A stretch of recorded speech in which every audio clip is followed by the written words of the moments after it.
저는 이말순입니다. 올해 70이에요. 청소 용역직으로 40년을 일했습니다. 새벽 4시면 눈이 떠졌어요.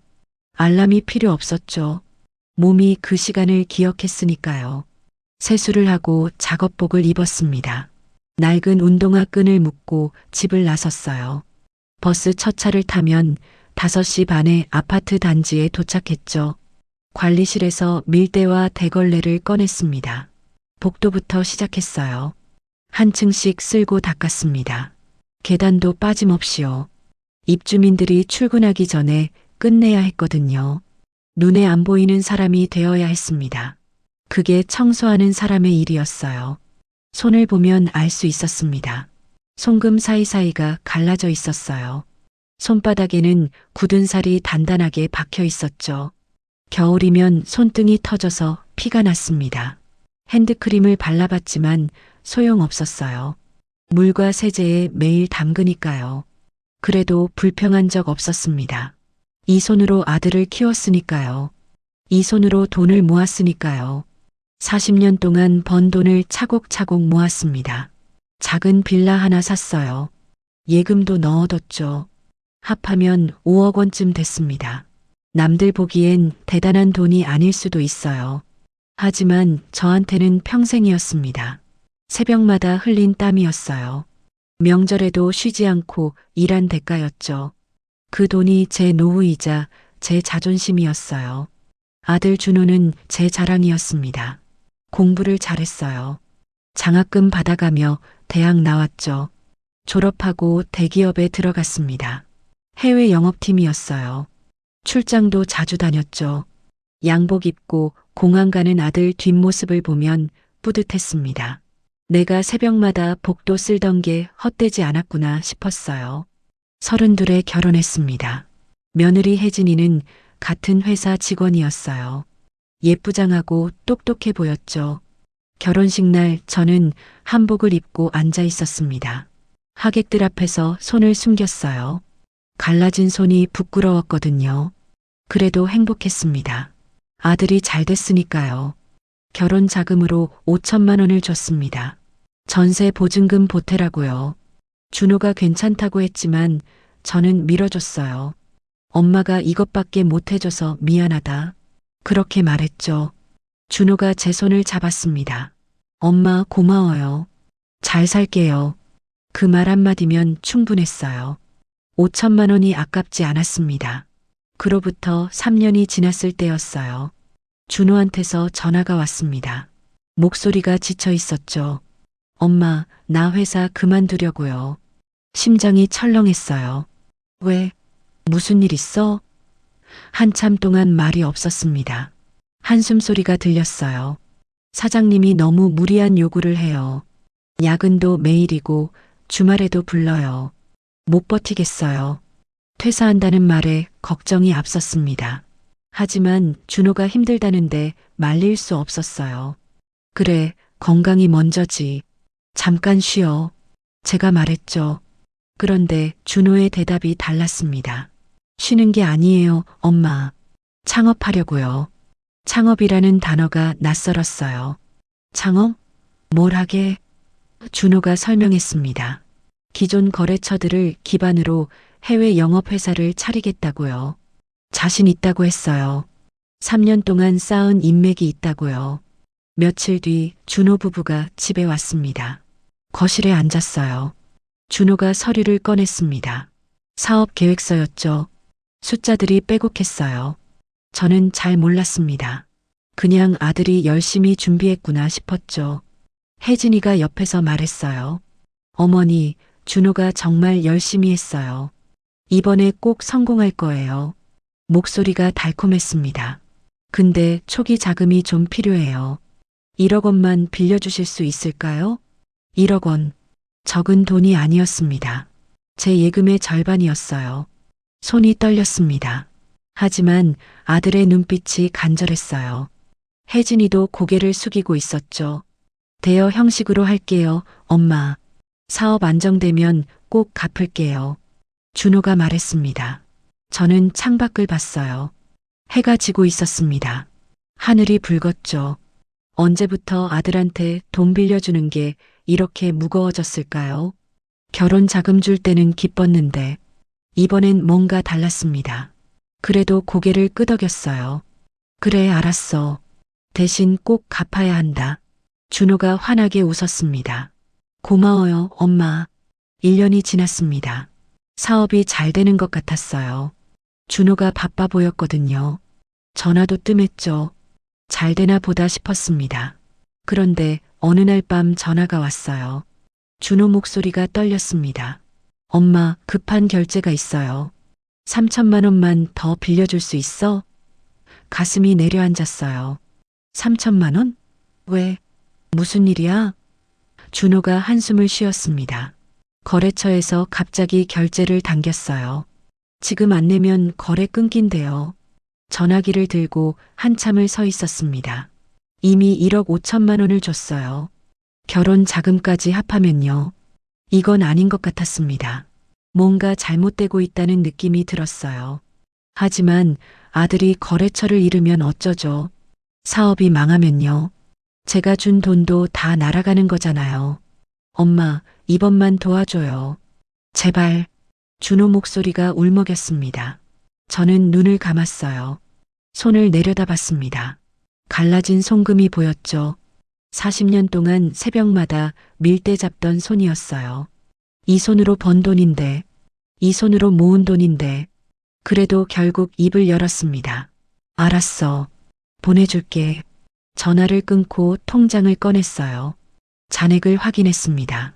숫자가 줄어들고 있었죠. 불안했습니다. 하지만 어쩌겠어요. 내 새끼인데 3천만 원을 보내고 나서 2달이 지났습니다. 준호한테서 연락이 뜸해졌어요. 바쁜가 보다 했죠. 사업이 잘 되나 보다 싶었어요. 그런데 어느 날 저녁 준호 부부가 불쑥 찾아왔습니다. 현관문을 열었는데 두 사람 표정이 어두웠어요. 거실에 앉았습니다. 준호가 고개를 숙이고 있었죠. 혜진이가 먼저 입을 열었어요. 어머니, 사실은요. 말끝을 흐렸습니다. 불길한 예감이 들었어요. 준호가 천천히 말했습니다. 엄마, 사업이 안 돼요. 거래처들이 다 기존 회사로 돌아갔어요. 목소리가 떨렸죠. 내가 나오니까 기존 회사에서 조건을 더 좋게 해줬대요. 다들 거기로 갔어요. 심장이 쿵 내려앉았습니다. 1억 8천만 원이었어요. 결혼 자금 5천만 원, 사업 자금 1억 원, 급한 결제 3천만 원. 그 돈이 전부 물거품이 되기 직전이었죠. 입이 바짝 말랐습니다. 아무 말도 나오지 않았어요. 준호가 제 손을 잡았습니다. 엄마, 미안해요. 정말 미안해요. 눈가가 붉어져 있었죠. 저는 손을 빼려고 했어요. 갈라진 제 손이 부끄러웠거든요. 아들 손은 부드러웠습니다. 사무실에서 일하는 손이었죠. 제 손은 달랐어요. 차마 잡히고 싶지 않았어요. 혜진이가 말을 이었습니다. 어머니, 저희가 생각을 했는데요. 조심스러운 목소리였어요. 어머니 혼자 빌라에서 사시잖아요. 연세도 있으시고 혼자 계시면 위험하기도 하고요. 고개를 끄덕이며 준호를 봤습니다. 준호가 말했어요. 엄마, 우리랑 같이 살아요. 제가 모실게요. 합가 제안이었습니다. 예상 못한 말이었어요. 창밖을 봤습니다. 해가 지고 있었어요. 하늘이 주황빛으로 물들어 있었죠. 아들이 같이 살자고 했습니다. 돈 날려놓고 하는 말이라 씁쓸하기도 했어요. 하지만 한편으로는 마음이 움직였습니다. 혼자 사는 게 외로웠거든요. 밤에 기침이 나면 물 한 잔 떠다 줄 사람이 없었어요. 아프면 병원 데려다 줄 사람도 없었죠. 그래도 역시 아들인가. 그런 생각이 들었습니다. 옛날 생각이 났어요. 준호가 어렸을 때요. 새벽에 청소하러 나가면 잠든 아들 이불을 덮어줬습니다. 밤에 돌아오면 혼자 라면 끓여 먹고 있었죠. 엄마, 오늘도 늦었네. 준호가 웃으며 말했어요. 그때는 미안했습니다. 돈 벌어야 해서 아들 곁에 못 있는 게요. 언젠가 내가 늙으면 아들이 나를 챙겨주겠지. 그렇게 생각했었어요. 그 언젠가가 지금인 건가 싶었습니다. 그래, 알았어. 저는 대답했어요. 같이 살자. 준호 얼굴이 밝아졌습니다. 혜진이도 웃었어요. 어머니, 잘 생각하셨어요. 저희가 잘 모실게요. 목소리가 달콤했죠. 저는 고개를 끄덕였습니다. 그때는 몰랐어요. 그 달콤한 말이 독이 될 줄은요. 빌라를 팔았습니다. 부동산에 내놓으니 한 달 만에 팔렸어요. 빌라 매도 대금이 통장에 들어왔습니다. 20년 넘게 살던 집이었어요. 좁고 낡았지만 제 집이었죠. 이제 그 집이 남의 집이 됐습니다. 짐을 쌀 때 가슴이 먹먹했어요. 옷장을 열었더니 낡은 작업복이 있었습니다. 청소할 때 입던 옷이었죠. 버릴까 하다가 가방에 넣었어요. 버릴 수가 없었습니다. 제 40년이 담긴 옷이었으니까요. 준호네 아파트로 이사했습니다. 신축 아파트였어요. 현관문을 열자 넓은 거실이 펼쳐졌습니다. 하얀 대리석 바닥이 반짝였어요. 큰 소파가 있었고 벽에는 액자가 걸려 있었죠. 깨끗했습니다. 제가 살던 빌라와는 달랐어요. 주방도 넓었습니다. 은색 냉장고가 있었고 식탁도 컸어요. 여기서 살면 좋겠다 싶었습니다. 혜진이가 방을 안내했어요. 어머니, 이쪽이에요. 복도 끝에 있는 문을 열었습니다. 작은 방이었어요. 창문은 있었지만 앞에 다른 건물이 있어서 햇볕이 잘 안 들었죠. 침대 하나 놓으면 꽉 찰 것 같았습니다. 여기가 제일 조용해요. 어머니 주무시기 좋을 거예요. 혜진이가 웃으며 말했죠. 저는 고개를 끄덕였습니다. 작아도 괜찮았어요. 어차피 잠만 자면 되니까요. 짐을 풀었습니다. 옷을 옷장에 넣고 세면도구를 화장실에 뒀어요. 화장실은 복도에 있는 공용 화장실을 쓰라고 했어요. 준호네 부부는 안방에 딸린 화장실을 썼죠. 조금 섭섭했지만 내색하지 않았습니다. 얹혀 사는 입장이니까요. 이사 첫날 저녁 혜진이가 식탁에 음식을 차렸습니다. 배달 음식이었어요. 치킨이랑 피자였죠. 저는 젓가락을 들었습니다. 손이 식탁 위에 올라갔어요. 혜진이 눈이 제 손에 멈췄습니다. 갈라진 송금, 굳은 살이 박힌 손바닥. 저는 얼른 손을 무릎 아래로 내렸어요. 부끄러웠습니다. 혜진이는 아무 말 없이 치킨을 집었죠. 하지만 그 눈빛을 봤어요.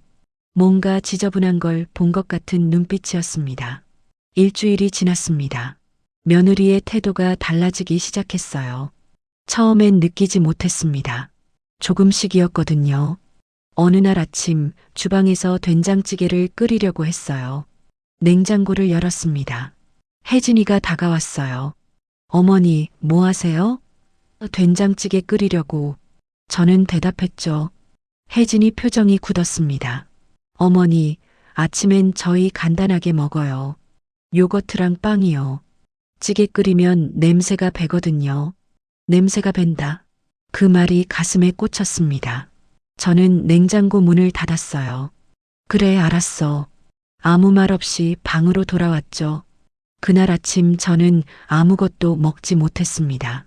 요거트는 입에 안 맞았어요. 빵도 목에 걸렸죠. 그 후로 주방 사용이 어려워졌습니다. 점심을 해 먹으려고 하면 혜진이가 나타났어요. 어머니, 가스 쓰시면 가스비가 많이 나와요. 어머니, 설거지 그릇 많으면 제가 힘들어요. 매번 핑계가 달랐지만 결론은 같았습니다. 주방 쓰지 말라는 거였죠. 저는 결국 방에서 밥을 먹게 됐어요. 컵라면이나 편의점 삼각김밥으로요. 내가 왜 여기서 이러고 있지? 그런 생각이 들었습니다. 하지만 참았어요. 얹혀 사는 입장이니까요. 마트에 같이 갔을 때였습니다. 과일 코너 앞을 지나갔어요. 사과가 빨갛게 익어 있었습니다. 제가 좋아하는 과일이었죠. 손을 뻗었습니다. 혜진이가 말했어요. 어머니, 사과 비싸요. 다음에 사요. 손이 멈췄습니다. 하나만 사면 안 돼? 물었죠. 혜진이 표정이 굳었어요. 어머니, 저희 지금 사정 아시잖아요. 아껴야 해요. 목소리가 날카로웠습니다. 저는 손을 내렸어요. 사과를 내려놓았죠. 아들과 같이 살기 시작한 후로 사과 하나 못 사는 신세가 됐습니다. 한 달이 지났을 때 혜진이가 말했어요. 어머니, 저희가 생각을 했는데요. 또 그 말이었습니다. 불길한 예감이 들었죠. 같이 사시는 거면 생활비를 내셔야 할 것 같아요. 생활비. 그 단어가 머리를 때렸습니다. 얼마? 물었어요. 한 달에 60만 원이요. 공과금이랑 식비 포함해서요. 혜진이가 담담하게 말했죠. 옆에 앉은 준호는 아무 말이 없었습니다. 고개를 숙이고 있었어요. 60만 원. 적은 돈이 아니었습니다. 제 연금이 월 80만 원이었거든요. 60만 원을 내면 20만 원 남는 거였죠. 하지만 뭐라 할 수 없었어요. 같이 사는 거니까요. 알았어. 고개를 끄덕였습니다. 혜진이가 웃었어요. 감사해요, 어머니. 저희도 빠듯하거든요. 저는 방으로 돌아왔습니다. 침대에 앉았어요. 손을 내려다봤습니다. 문득 밥도 맘 편하게 못 먹고 사과 한 알도 눈치 보여 못 사는 처지가 처량해졌습니다. 합가한 지 3달이 됐을 때였어요. 어느 날 저녁 준호가 제 방에 들어왔습니다. 표정이 어두웠어요. 또 무슨 일인가 싶었죠. 준호가 침대 끝에 앉았습니다. 엄마, 사실은요. 말을 꺼냈어요. 거래처가 하나도 안 남았어요. 사업 접어야 할 것 같아요. 가슴이 철렁했습니다. 1억 8천만 원이 완전히 날아간 거였죠. 아무 말도 나오지 않았어요. 준호가 고개를 숙였습니다. 근데 엄마, 마지막으로 한 번만 더요.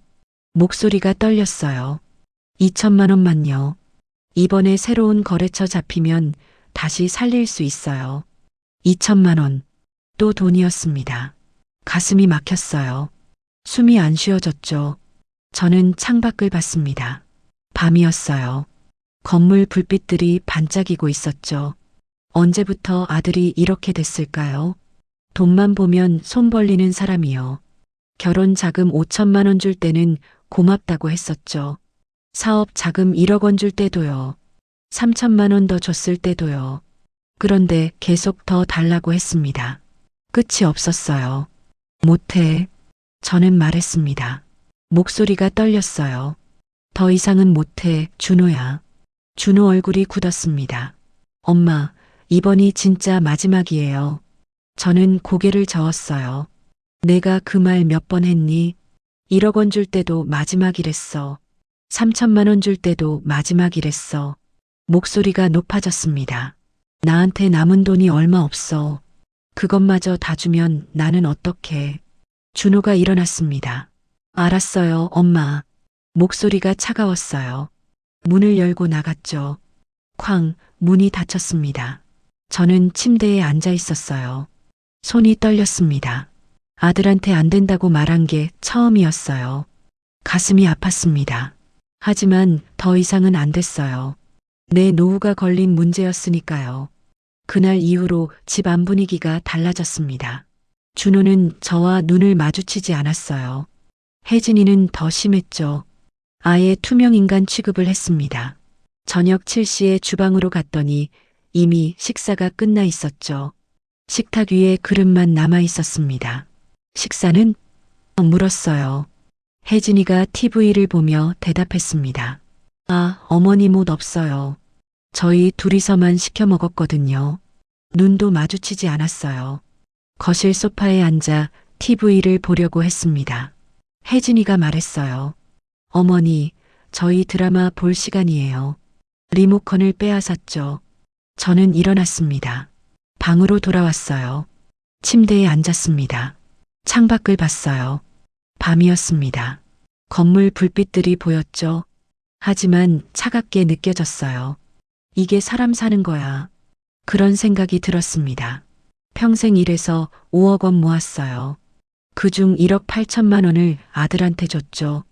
빌라까지 팔아서 3천만 원 더 보탰어요. 그런데 지금 저는 뭐가 됐나요? 밥도 못 얻어먹는 노인이요. 매달 60만 원 내면서 투명인간 취급받는 사람이요. 손을 내려다봤습니다. 갈라진 송금이 보였어요. 굳은 살이 박힌 손바닥이요. 이 손으로 40년을 일하고 아들을 키웠죠. 이 손으로 돈을 모았어요. 그런데 그 돈을 다 빼앗기고 있었습니다. 내 손으로 번 돈을요. 내 손으로 모은 돈을요. 주먹을 쥐었습니다. 손이 떨렸어요. 분했습니다. 억울했죠. 하지만 어디 가서 말할 데도 없었어요. 누가 들어주겠어요. 자식한테 돈 빼앗긴 늙은이 이야기를요. 눈물이 났습니다. 참으려고 했지만 참아지지 않았어요. 베개에 얼굴을 묻었습니다. 소리 없이 울었어요. 아무도 듣지 못하게요. 그렇게 투명인간처럼 지내던 어느 날이었습니다. 이상한 일이 생겼어요. 혜진이가 갑자기 친절해졌습니다. 아침에 제 방문을 노크했어요. 어머니, 주무셨어요? 밝은 목소리였죠. 문을 열었더니 혜진이가 웃고 있었습니다. 며칠 전까지 투명인간 취급하던 사람이요. 이상했어요. 왜 갑자기 이러지? 의심이 들었지만 내색하지 않았습니다. 혜진이가 거실로 저를 데려갔어요. 소파에 앉으라고 했죠. 차까지 내왔습니다. 녹차였어요. 따뜻했죠. 어머니, 제가 좋은 소식 알아왔어요. 혜진이가 말했습니다. 눈이 반짝였어요. 기초연금이요. 어머니 연세면 받을 수 있대요. 기초연금. 들어본 적 있었습니다. 노인들한테 나라에서 주는 돈이라고요. 얼마나 나오는데? 물었어요. 한 달에 30만 원이요. 30만 원이라니 적지 않은 돈이었습니다. 지금 제 형편에는요. 정말? 저도 모르게 목소리가 밝아졌어요. 혜진이가 고개를 끄덕였습니다. 네, 어머니. 근데 주민센터 가서 신청해야 해요. 저랑 같이 가실래요? 친절했습니다. 너무 친절했어요. 왜 갑자기 이렇게 잘해주지? 의심이 스쳤지만 떨쳐냈습니다. 좋은 쪽으로 생각하고 싶었거든요. 며느리가 마음을 고쳐먹었나 보다. 그렇게 생각했어요. 다음 날 아침 혜진이랑 주민센터에 갔습니다. 버스를 타고 두 정거장 갔어요. 주민센터 건물이 보였습니다. 회색 건물이었죠. 안으로 들어갔어요. 사람들이 번호표를 뽑고 기다리고 있었습니다. 대기 의자에 앉았어요. 플라스틱 의자였죠. 차가웠습니다. 번호표를 봤어요. 27번이었습니다. 전광판에는 19번이 떠 있었죠. 한참 기다려야 했어요. 혜진이가 옆에 앉아서 핸드폰을 만지작거렸습니다. 저는 주변을 둘러봤어요. 저 같은 노인들이 많았습니다. 지팡이 짚은 할아버지도 있었고 허리 굽은 할머니도 있었죠. 다들 뭔가를 신청하러 온 것 같았어요. 서류를 들고 있었거든요. 저도 서류가 필요한가 물었습니다. 서류 뭐 가져와야 해? 혜진이가 고개를 저었어요. 아니요, 어머니. 여기서 다 발급받으면 돼요. 제가 다 해드릴게요. 27번이 호출됐습니다. 창구로 갔어요. 젊은 여직원이 앉아 있었습니다. 어떻게 오셨어요? 혜진이가 먼저 대답했어요. 기초연금 신청하러 왔어요. 저희 어머니요. 직원이 저를 봤습니다. 어머니 성함이요? 이말순이요. 저는 대답했죠. 직원이 컴퓨터를 두드렸습니다. 신분증 있으세요? 가방에서 주민등록증을 꺼냈어요. 건넸습니다. 직원이 뭔가를 확인하더니 말했어요. 기초연금 신청하시려면 서류가 몇 가지 필요해요. 주민등록 등본이랑 인감증명서요. 혜진이가 바로 대답했습니다. 네, 여기서 발급받을게요. 직원이 고개를 끄덕였어요. 몇 부 필요하세요? 혜진이가 말했습니다. 등본 3부랑 인감증명서 3부요. 3부씩이나. 이상했어요. 왜 그렇게 많이 필요하지? 물으려다 말았습니다.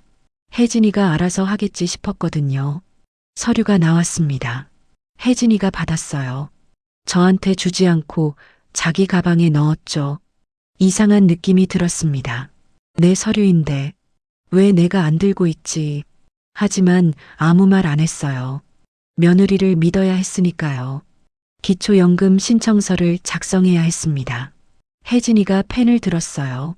어머니, 노안이시잖아요. 제가 대신 써드릴게요. 서류를 가져갔습니다. 쓱쓱 뭔가를 적었어요. 저는 옆에서 지켜봤습니다. 글씨가 잘 안 보였어요. 정말 노안이 온 건지 뭔가 찜찜한 건지 모르겠었습니다. 손이 떨렸어요. 이상한 예감이 들었거든요. 직원이 서류를 받아서 확인했습니다. 그런데 직원 표정이 묘했어요. 서류를 보다가 저를 봤습니다. 눈이 마주쳤어요. 직원이 입을 열었습니다. 어머니, 저를 부르는 목소리였어요. 이 서류들 어머니가 직접 작성하셔야 해요. 목소리가 또렷했습니다. 뭔가 강조하는 것 같았어요. 혜진이가 끼어들었습니다. 제가 며느리예요. 제가 확인했어요. 직원이 혜진이를 봤어요. 그리고 다시 저를 봤습니다. 눈빛이 달랐어요. 뭔가를 말하려는 것 같았습니다. 입은 열지 않았지만 눈이 말하고 있었어요. 어머니, 이거 하시면 안 돼요. 그런 눈빛이었습니다. 심장이 쿵 내려앉았어요. 뭔가 잘못되고 있다는 걸 느꼈습니다. 갑자기 머리가 어지러웠어요.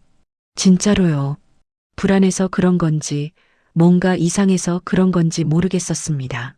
저는 의자 등받이를 잡았어요. 혜진아, 나 좀 어지러워. 말했습니다. 오늘은 그만 가자. 몸이 안 좋아. 혜진이 얼굴이 굳었어요. 어머니, 거의 다 됐어요. 조금만 더요. 저는 고개를 저었습니다. 안 돼, 진짜 어지러워. 다음에 다시 오자. 일어났습니다. 서류를 집었어요. 혜진이가 가방에 넣어둔 서류요. 그건 제가 들고 있을게요. 혜진이가 말했습니다. 저는 손을 뒤로 뺐어요. 아니야, 내 서류니까 내가 들고 있을게. 목소리가 단호했습니다. 혜진이 얼굴이 일그러졌어요. 하지만 어쩔 수 없었죠. 서류를 건넸습니다. 저는 가방에 꾹꾹 눌러 넣었어요. 손이 떨렸습니다. 서류를 움켜쥐었어요. 놓치면 안 될 것 같았거든요. 집으로 돌아왔습니다. 방에 들어가서 문을 잠갔어요. 가방에서 서류를 꺼냈습니다. 주민등록 등본 세부, 인감증명서 세부. 왜 이렇게 많이 필요했을까요? 기초연금 신청에 세부씩이나 필요한가요? 모르겠었습니다. 하지만 불안했어요. 뭔가 이상했거든요. 며칠이 지났습니다. 혜진이가 또 주민센터 가자고 했어요. 어머니, 신청 마무리해야 해요. 언제 가실 거예요? 저는 변명을 댔습니다. 아직 몸이 안 좋아. 다음 주에 가자. 혜진이 표정이 어두워졌어요. 어머니, 자꾸 미루시면 안 돼요. 신청 기간 있어요. 목소리가 날카로웠죠. 저는 고개를 저었습니다. 다음 주에 갈게. 혜진이가 한숨을 쉬었어요. 돌아서서 나갔습니다. 문이 쾅 닫혔어요. 그날 저녁이었습니다. 방에 누워 있는데 혜진이 목소리가 들렸어요. 복도에서 전화 통화를 하고 있었죠. 문틈으로 소리가 새어 들어왔습니다. 그러니까 안 된대. 자꾸 미룬대. 짜증 섞인 목소리였어요. 늙은이가 뻣뻣해서 말을 안 들어. 서류 발급 못 받았어. 심장이 멎는 것 같았습니다. 늙은이가 뻣뻣해서 말을 안 들어. 그 말이 머릿속을 때렸어요. 숨을 쉴 수가 없었습니다. 가슴이 조여왔어요. 내가 뻣뻣한 늙은이라고, 말을 안 듣는 골칫덩이라고, 며느리가 그렇게 생각하고 있었습니다. 아니, 알고 있었어요. 진작부터요. 하지만 직접 들으니까 달랐습니다. 칼로 가슴을 찌르는 것 같았어요. 손을 내려다봤습니다. 떨리고 있었어요. 새벽마다 밀대 잡던 손이요. 이 손으로 번 돈을 아들한테 줬어요. 1억 8천만 원을요. 그런데 지금 저는 뭐가 됐나요? 뻣뻣한 늙은이요. 말 안 듣는 골칫덩이요. 눈물이 났습니다. 하지만 소리 내지 않았어요.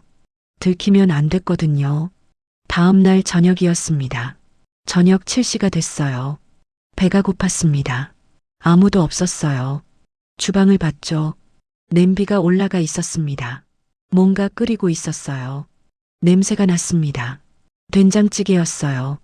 제가 좋아하는 냄새였죠. 혜진이가 주방에서 나왔습니다. 저를 보더니 멈칫했어요. 어머니, 왜 나오셨어요? 목소리가 차가웠습니다. 밥 먹으려고. 저는 대답했어요. 혜진이가 한숨을 쉬었습니다. 저희 오늘 둘이서만 먹으려고요. 어머니 몫은 없어요. 또였습니다. 또 밥을 안 줬어요. 저는 아무 말 없이 방으로 돌아왔습니다. 컵라면을 먹었어요. 뜨거운 국물이 목을 타고 내려갔습니다. 맛이 없었어요. 그날 밤 9시쯤이었습니다. 방에 누워 있는데 문이 벌컥 열렸어요. 혜진이었습니다. 노크도 없이 들어왔죠. 얼굴이 붉었어요. 화가 난 표정이었습니다. 어머니, 소리를 질렀어요. 저는 벌떡 일어났습니다. 심장이 쿵쿵 뛰었어요. 왜 그래? 물었죠. 혜진이가 다가왔습니다. 손가락으로 저를 가리켰어요. 어머니, 제가 화장실 청소 좀 깨끗이 해달라고 했잖아요. 고함이었습니다. 냄새가 나서 애들이 못 들어가요. 같이 사시는 거면 최소한 집안일이라도 제대로 하셔야죠. 화장실 청소. 그 말에 머리가 멍해졌습니다. 제가 40년 동안 청소 용역직이었어요. 아파트 복도, 계단, 화장실. 안 닦아본 데가 없었습니다. 프로였어요. 그런 제한테 화장실 청소를 못한다고요. 기가 막혔습니다. 하지만 아무 말도 나오지 않았어요. 목이 막혔거든요. 혜진이가 계속 쏘아붙였습니다. 솔직히 저희가 어머니 모시고 사는 것만으로도 얼마나 큰일인데요. 목소리가 높아졌어요. 이렇게 사사건건 저희 발목을 잡으세요? 발목을 잡는다고요. 제가요. 1억 8천만 원을 준 제가요. 빌라 팔아서 보증금 보탠 제가요. 매달 60만 원 생활비 내는 제가요. 제가 발목을 잡는다고요. 혜진이가 마지막 말을 내뱉었습니다. 차라리 혼자 사시는 게 모두에게 편할 것 같아요. 문을 쾅 닫고 나갔어요. 쿵 소리가 집안에 울렸습니다. 저는 그 자리에 서 있었어요. 움직일 수가 없었습니다. 다리에 힘이 풀렸어요. 침대에 털썩 주저앉았습니다. 손을 봤어요. 떨리고 있었습니다. 갈라진 송금, 굳은 살이 박힌 손바닥, 짐작 취급을 받았어요. 혼자 살라는 소리를 들었습니다. 가방을 봤어요. 며칠 전 주민센터에서 가져온 서류가 들어 있었습니다. 등본이랑 인감증명서요. 왜 3부씩 필요했을까요? 기초연금 신청에 그렇게 많이 필요했을까요? 아니었어요. 뭔가 다른 용도가 있었던 거예요. 제 서류로 뭘 하려고 했던 거죠. 생각하기 싫었지만 생각해야 했습니다. 더 이상 속으면 안 됐어요. 주먹을 쥐었습니다. 손이 떨렸지만 꽉 쥐었어요. 눈물은 나지 않았습니다. 울 때는 지났어요. 이제 알았습니다. 더 이상 물러설 곳이 없다는 걸요. 여기서 계속 있으면 저는 진짜 아무것도 아닌 사람이 돼요. 돈도 다 빼앗기고 자존심도 다 밟히고 그렇게 될 순 없었습니다. 내 손으로 번 돈을요. 내 손으로 모은 삶을요. 지켜야 했어요. 창밖을 봤습니다. 밤이었어요. 건물 불빛들이 보였습니다. 차갑지 않았어요. 이제 뭘 해야 하는지 알 것 같았거든요. 그날 밤 잠을 이룰 수 없었습니다. 천장을 보며 누워 있었어요. 혜진이가 했던 말이 머릿속을 맴돌았죠. 차라리 혼자 사시는 게 모두에게 편할 것 같아요. 그 말이 계속 들렸어요. 눈을 감아도 들렸습니다. 새벽 3시, 4시가 지나갔어요. 창문 너머로 하늘이 밝아지기 시작했습니다. 잠은 오지 않았어요. 대신 생각이 정리됐습니다. 여기서 나가야 해. 그 생각만 선명했어요. 아침 7시가 됐습니다. 복도에서 발소리가 들렸어요. 아들 부부가 출근 준비를 하는 소리였죠. 현관문 열리고 닫히는 소리가 났습니다. 엘리베이터 소리가 멀어졌어요. 조용해졌습니다. 저는 침대에서 일어났어요. 손을 펴서 내려다봤습니다. 이 손으로 아들을 키웠죠. 이제 이 손으로 내 삶을 지켜야 했습니다. 옷을 갈아입었어요. 가방을 챙겼습니다. 지갑이랑 신분증만 넣었어요. 현관으로 나갔습니다. 신발을 신고 문을 열었어요. 복도가 조용했습니다. 엘리베이터를 탔어요. 1층 버튼을 눌렀습니다. 내려가는 동안 거울을 봤어요. 70살 노인의 얼굴이 비쳤습니다. 주름이 깊었어요. 하지만 눈빛은 흔들리지 않았습니다. 어디로 가야 할지 생각했어요. 경찰서? 아니었습니다.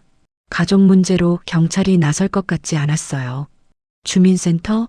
거기는 혜진이랑 갔던 곳이었죠. 가기 싫었습니다. 버스 정류장에 서서 노선도를 봤어요. 복지센터라는 글자가 눈에 들어왔습니다. 거기로 가기로 했어요. 뭔가 도움을 받을 수 있을 것 같았거든요. 버스를 타고 20분쯤 갔습니다. 복지센터 앞에서 내렸어요. 3층짜리 건물이었습니다. 하얀색 벽에 파란 간판이 붙어 있었죠. 마마시 종합사회복지센터라고 적혀 있었어요. 안으로 들어갔습니다. 로비에 안내 데스크가 있었어요. 젊은 여자분이 앉아 있었습니다. 어떻게 오셨어요? 물었죠. 저는 잠시 망설였어요. 뭐라고 말해야 할지 몰랐거든요. 상담 좀 받고 싶어서요. 겨우 그렇게 말했습니다. 2층 상담실로 안내받았어요. 작은 방이었습니다. 책상 하나랑 의자 2개가 있었죠. 벽에는 포스터가 붙어 있었어요. 혼자 고민하지 마세요라고 적혀 있었습니다. 창문으로 햇살이 들어왔어요. 따뜻했습니다. 잠시 후 상담사가 들어왔어요. 40대쯤 되어 보이는 여자분이었습니다. 안녕하세요. 이말순 어르신 맞으시죠? 부드러운 목소리였어요. 저는 고개를 끄덕였습니다. 어떤 일로 오셨어요? 상담사가 물었어요. 저는 어디서부터 말해야 할지 몰랐습니다. 입을 열었다 닫았어요. 상담사가 기다려줬습니다. 재촉하지 않았어요. 천천히 말하기 시작했습니다. 아들한테 돈을 줬다는 것, 빌라 팔아서 같이 살게 됐다는 것, 밥도 제대로 못 먹는다는 것, 며느리한테 구박받는다는 것. 말하다 보니 눈물이 났어요. 참으려고 했지만 참아지지 않았습니다. 상담사가 휴지를 건넸어요. 천천히 말씀하세요. 저는 휴지로 눈물을 닦았습니다. 계속 말했어요. 기초연금 신청하러 갔던 일, 서류를 3부씩 발급받았던 일, 며느리가 전화로 늙은이가 뻣뻣해서라고 했던 일, 화장실 청소 못한다고 소리 지르던 일, 다 말했습니다. 말하고 나니 가슴이 조금 가벼워졌어요. 상담사가 고개를 끄덕였습니다. 뭔가 적고 있었어요. 저를 보며 말했습니다. 어르신, 이건 경제적 학대예요. 경제적 학대. 처음 듣는 말이었습니다. 학대요? 되물었어요. 상담사가 설명했습니다. 자녀가 부모의 재산을 빼앗거나 생활비를 착취하거나 금전적으로 통제하는 걸 경제적 학대라고 해요. 어르신이 겪으신 게 정확히 그거예요. 가슴이 뜨거워졌습니다. 내 잘못이 아니었구나. 그런 생각이 들었어요. 그동안 제가 뭘 잘못한 건가 싶었거든요. 돈을 너무 많이 줬나? 학가를 너무 쉽게 결정했나? 저를 탓했어요. 하지만 아니었습니다. 잘못한 건 제가 아니었어요. 상담사가 말을 이었습니다. 어르신, 법적으로 대응할 수 있어요. 법률구조공단이랑 연결해 드릴게요. 일주일 후 법률구조공단에 갔습니다. 변호사를 만났어요. 서류를 보여줬습니다. 통장 내역, 이체 기록. 변호사가 꼼꼼히 살폈어요. 충분히 소송 가능합니다. 말했죠. 부당이득 반환 청구랑 차용금 반환 청구를 같이 넣을 수 있어요. 소송이라는 말에 가슴이 떨렸습니다. 아들을 고소한다는 게 쉽지 않았어요. 하지만 다른 방법이 없었습니다. 변호사가 다른 얘기도 했어요. 어르신, 남은 재산 보호해야 해요.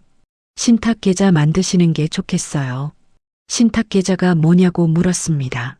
쉽게 말하면 그림자 통장이에요. 어르신 이름으로 되어 있지만 함부로 인출할 수 없게 잠가두는 거예요. 자녀들이 접근 못해요. 그림자 통장. 좋은 이름이었습니다. 저는 고개를 끄덕였어요. 그렇게 해주세요. 서류를 작성했습니다. 펜을 들었어요. 손이 떨리지 않았습니다. 또박또박 사인했어요. 이말순. 제 이름을 적었습니다. 펜을 내려놓고 손을 봤어요. 갈라진 송금, 굳은 살. 이 손으로 서류에 사인했습니다. 내 재산을 지키는 서류예요. 내 삶을 지키는 서류였죠. 복지센터에서 단기 임대 숙소도 연결해줬어요. 작은 원룸이었습니다. 보증금 없이 한 달씩 낼 수 있는 곳이었어요. 주소를 받아 적었습니다. 이제 나갈 곳이 생겼어요. 다음 날 아침 아들 부부가 출근한 뒤 짐을 쌌습니다. 많지 않았어요. 옷 몇 벌, 세면도구, 신분증, 작은 캐리어 하나에 다 들어갔습니다. 방을 마지막으로 둘러봤어요. 석 달 동안 살았던 방이었습니다. 창문으로 햇빛이 들어오지 않는 방이요. 컵라면 먹고 혼자 울었던 방이요. 이제 다시는 안 올 거였어요. 문을 닫았습니다. 현관으로 갔어요. 신발을 신었습니다. 캐리어를 끌고 문을 열었어요. 복도가 조용했습니다. 뒤돌아보지 않았어요. 그냥 나왔습니다. 소장이 접수되고 2주 후였습니다. 아들 부부한테 송달됐다는 연락을 받았어요. 그날 저녁 전화가 왔습니다. 준호였어요. 엄마, 이게 뭐야? 목소리가 떨렸습니다. 엄마가 나를 고소했어? 저는 대답하지 않았어요. 만나자, 엄마. 얘기 좀 하자. 준호가 사정했습니다. 저는 잠시 생각했어요. 만나야 할 것 같았습니다. 마지막으로 할 말이 있었거든요. 다음 날 카페에서 만났습니다. 아들 부부가 먼저 와 있었어요. 준호 얼굴이 야위어 있었습니다. 혜진이도 달라 보였어요. 화장을 연하게 했더라고요. 평소랑 달랐습니다. 저는 맞은편에 앉았어요. 아무 말 없이 기다렸습니다. 준호가 먼저 입을 열었어요. 엄마, 미안해. 고개를 숙였습니다. 내가 잘못했어. 돈 때문에 엄마한테 상처 줬어. 눈가가 붉어졌어요. 눈물이 흘렀습니다. 소송 취하해줘, 엄마. 제발. 울먹였죠. 혜진이도 말했어요. 어머니, 저도 잘못했어요. 제가 너무 심했어요. 목소리가 달라져 있었습니다. 부드러웠어요. 처음 보는 태도였죠. 저는 두 사람을 봤습니다. 눈물 흘리는 아들, 고개 숙인 며느리. 이 눈물이 진심일까? 그런 생각이 들었어요. 진심으로 반성하는 걸까? 아니면 소송이 무서워서 그런 걸까? 알 수 없었습니다. 하지만 중요하지 않았어요. 이미 늦었거든요. 준호가 제 손을 잡으려고 했습니다. 손을 뻗었어요. 저는 손을 뺐습니다. 테이블 아래로 내렸어요. 준호 얼굴이 굳었습니다. 엄마, 저는 입을 열었어요. 천천히 말했습니다. 준호야, 잘 들어. 목소리가 떨리지 않았어요. 너희는 나를 ATM 기계로 봤어. 준호가 고개를 저었습니다. 아니야, 엄마. 그게 아니야. 저는 말을 끊지 않았어요.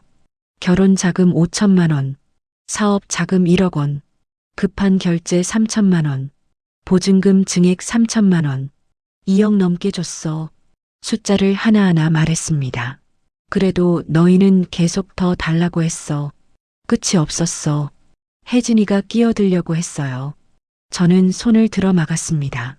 며느리, 너도 들어. 혜진이를 봤어요. 주민센터에서 서류 발급받을 때 왜 세부씩 뽑았어?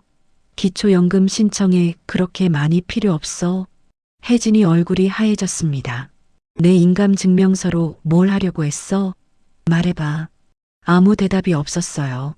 저는 일어났습니다. 가방을 들었어요. 마지막으로 말했습니다. 나는 너희랑 완전히 인생을 결별하겠어. 목소리가 단단했습니다. 너희가 나한테 하려던 짓을 생각하면 너희한테 해줄 말은 없어. 준호가 일어났어요. 엄마, 제발. 손을 잡으려고 했습니다. 저는 손을 뿌리쳤어요. 처음이었습니다. 아들 손을 뿌리친 게요. 소송은 끝까지 갈 거야. 돌아서며 말했습니다. 돈 갚아. 땀 흘려번 돈으로 카페 문을 열고 나왔어요. 뒤에서 준호가 엄마 부르는 소리가 들렸습니다. 뒤돌아보지 않았어요. 걸음을 멈추지 않았습니다. 햇살이 따뜻했어요. 바람이 불었습니다. 처음으로 숨이 트이는 것 같았어요. 임대 숙소에서 지낸 지 11달이 됐습니다. 작은 원룸이었어요. 침대 하나, 책상 하나, 작은 부엌. 그게 전부였죠. 하지만 편했습니다. 누구 눈치 볼 필요가 없었거든요. 아침에 일어나고 싶을 때 일어났어요. 먹고 싶은 거 먹었습니다. 컵라면이 아니라 직접 끓인 밥이요. 혼자였지만 외롭지 않았어요. 오히려 자유로웠습니다. 소송은 길었습니다. 변호사가 연락할 때마다 가슴이 조였어요. 이길 수 있을까? 불안했죠. 하지만 포기하지 않았습니다. 포기하면 지는 거였으니까요. 법원에 2번 갔어요. 서류 제출하고 신문 받고 떨렸지만 버텼습니다. 내가 잘못한 게 아니니까요. 당당했어요. 11달이 지나고 판결이 나왔습니다. 변호사한테서 전화가 왔어요. 어르신, 이겼습니다. 그 말을 듣는 순간 다리에 힘이 풀렸어요. 의자에 털썩 주저앉았습니다. 눈물이 났어요. 참으려고 했는데 참아지지 않았습니다. 기쁜 건지 서러운 건지 모르겠었어요. 둘 다였던 것 같습니다. 법원은 아들 준호한테 8천만 원을 반환하라고 판결했어요. 사업 자금으로 빌려준 1억 원 중에서 인정된 금액이었죠. 특히 며느리의 행동이 문제가 됐습니다. 주민센터에서 서류를 여러 장 발급받은 것, 저한테 소리 지르고 구박한 것, 그게 정신적 학대의 증거로 인정됐어요. 판결문을 받아들고 한참을 봤습니다. 글씨가 빽빽했어요. 다 이해하진 못했지만 중요한 건 알았습니다. 내가 이겼다는 거요. 하지만 끝이 아니었어요. 판결이 나도 돈을 안 갚으면 소용없었거든요. 아들 부부는 돈이 없다고 했습니다. 사업 접고 빚만 남았다고요. 변호사가 말했어요. 강제 집행 들어가야 합니다. 준호가 다시 취직했다는 걸 알았거든요. 중소기업 영업팀이었어요. 월급이 나오고 있었죠. 그 월급을 압류했습니다. 처음엔 망설였어요.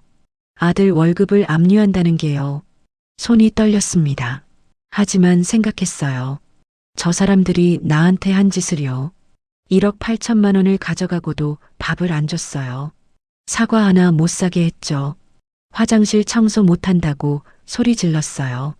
늙은이가 뻣뻣하다고 했습니다. 그런 사람들한테 왜 내가 미안해야 하나요? 서류에 사인했습니다. 떨리지 않았어요. 6개월이 더 지났습니다. 매달 월급에서 돈이 빠져나갔어요. 아들 부부 생활이 힘들어졌겠죠. 연락이 몇 번 왔었어요. 준호가 전화했습니다. 엄마, 제발 압류 풀어줘. 생활이 안 돼. 저는 대답했어요. 돈 다 갚으면 풀린다. 전화를 끊었습니다. 마음이 아프지 않았다면 거짓말이에요. 하지만 흔들리진 않았습니다. 결국 다 받았어요. 1년 반이 걸렸습니다. 통장에 찍힌 숫자를 봤어요. 8천만 원. 제 돈이 돌아온 거였습니다. 이게 끝인가? 그런 생각이 들었어요. 끝이었습니다. 길고 긴 싸움이 끝난 거였죠. 돌려받은 8천만 원이랑 신탁해둔 돈을 합쳤습니다. 집을 알아봤어요. 부동산에 갔죠. 비싼 곳은 필요 없었어요. 조용하고 안전한 곳이면 됐습니다. 외곽에 작은 빌라가 나왔어요. 20평짜리였습니다. 오래된 건물이었지만 깨끗했어요. 보러 갔습니다. 빌라 3층이었어요. 문을 열었죠. 작은 거실이 있었어요. 창문이 남향이었습니다. 햇살이 쏟아져 들어왔어요. 따뜻했습니다. 부엌도 있었어요. 작았지만 충분했죠. 가스레인지 2개, 싱크대, 냉장고 놓을 자리. 내가 요리할 수 있는 부엌이었어요. 베란다도 있었습니다. 화분 몇 개 놓을 수 있을 것 같았어요. 여기로 할게요. 부동산 사장님한테 말했습니다. 계약서를 썼어요. 제 이름으로요. 이말순, 또박또박 적었습니다. 내 이름으로 된 집이었어요. 아들 집이 아니라요. 며느리 눈치 볼 필요 없는 집이요. 내 집이었습니다. 이사하는 날 짐이 별로 없었어요. 캐리어 하나랑 박스 2개. 그게 전부였습니다. 새 집 문을 열었어요. 햇살이 가득했습니다. 신발을 벗고 들어갔어요. 거실 바닥이 따뜻했습니다. 보일러가 잘 돌아가고 있었죠. 창문을 열었어요. 바람이 들어왔습니다. 시원했어요. 짐을 풀고 마트에 갔습니다. 사과를 샀어요. 빨간 사과 4개. 아무도 안 된다고 안 했어요. 된장도 샀습니다. 두부도요. 파도 샀어요. 장바구니가 무거웠습니다. 하지만 기분이 좋았어요. 내 돈으로 내가 먹을 걸 사는 거였으니까요. 집에 돌아와서 된장찌개를 끓였습니다. 냄비에 물 붓고 된장 풀고 두부 썰어 넣었어요. 파도 송송 썰었죠. 가스 불 위에서 보글보글 끓었습니다. 냄새가 퍼졌어요. 고소했습니다. 누가 뭐라 안 했어요. 냄새가 밴다고 안 했습니다. 그냥 제가 먹고 싶은 걸 끓인 거였어요. 밥상을 차렸습니다. 된장찌개 하나, 밥 한 공기, 김치 조금, 소박했어요. 하지만 충분했습니다. 숟가락을 들었어요. 찌개를 떠서 입에 넣었습니다. 뜨거웠어요. 맛있었습니다. 목으로 넘어갔어요. 막힘이 없었습니다. 오랜만이었어요. 밥이 이렇게 맛있는 게요. 밥을 먹고 설거지를 했습니다. 물이 흘렀어요. 손이 젖었죠. 설거지를 마치고 손을 닦았습니다. 수건으로 물기를 닦고 손을 펴서 봤어요. 갈라진 손금이 보였습니다. 굳은 살이 박힌 손바닥이요. 40년 동안 일한 손이었어요. 새벽마다 복도 쓸던 손이요. 이 손으로 5억 원을 모았습니다. 이 손으로 아들을 키웠어요. 이 손으로 서류에 사인했죠. 이 손으로 내 삶을 지켰습니다. 창밖을 봤어요. 해가 지고 있었습니다. 하늘이 주황빛으로 물들어 있었죠. 아름다웠습니다. 베란다로 나갔어요. 바람이 불었습니다. 시원했어요. 멀리 산이 보였습니다. 조용했죠? 평화로웠어요. 이제 누구한테도 의지하지 않아도 됩니다. 눈치 볼 필요도 없어요. 이 집은 내 집이에요. 이 밥은 내가 해먹는 밥이고요. 이 삶은 내 삶입니다. 70년을 살았어요. 그중 40년을 일했죠. 힘들었습니다. 하지만 후회하지 않아요. 이 손으로 여기까지 왔으니까요. 이 손으로 지켜냈으니까요. 바람이 머리카락을 흔들었습니다. 눈을 감았어요. 숨을 깊이 들이쉬었습니다. 내쉬었어요. 편안했습니다. 이게 제 노후예요. 아무도 빼앗을 수 없는 노후요. 내 손으로 지킨 삶이에요. 오늘 이야기 어떠셨나요? 구독과 좋아요 눌러주시고 알림 설정도 해주세요. 댓글로 시청하고 계신 지역과 의견을 남겨주세요. 딸과 함께 사연 속으로 다음에도 재미있는 사연으로 찾아뵙겠습니다. 항상 건강하시고 행복하세요. 감사합니다.